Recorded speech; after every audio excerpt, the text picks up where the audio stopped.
నిన్న రాజోలులో ఒక అమ్మాయి వ్యభిచారం చేయలేదని చెప్పి ఒక వర్గం వాడు పొడిచి చంపేశాడంట. మన చుట్టుపక్కలే జరుగుతున్నాయిరా అన్నీని, కానీ ఎవడికాడే మనకెందుకు అనుకుంటున్నారు.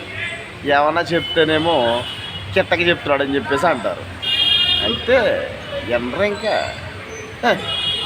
ప్రేమించేది మీరు, పొడిపించుకునేది మీరు, చచ్చేది మీరు. మాకెందుకు వచ్చింది, మాకెందుకంట అని అనుకోలేకపోతున్నాండి. మంచి చెప్దామంటే వింటలేదు, ఏం చేద్దాం ఇంకా. వినండిరా బాబా, వినండి. కొద్దిగా జాగ్రత్తగా పిల్లల్ని పెంచండి. వాళ్ళు ఎక్కడికి వెళ్తున్నారు బాధ్యతగా ఆరా తీయండి. కొద్దిగా అబ్జర్వ్ చేస్తూ ఉండండి. ఆడపిల్లల మీద టార్గెట్ పెట్టుకున్నారు వాళ్ళు కూడా. కొద్దిగానే బాధ్యతగా ఉండండి రా బాబా. అరే అలా వదిలేసుకుంటే అలాగా అది ఎవరితో పోతుంది, ఎక్కడికి పోతుంది, ఎవడాడు అని ఒక ముందు వెనక చూసుకోవాలి కదా.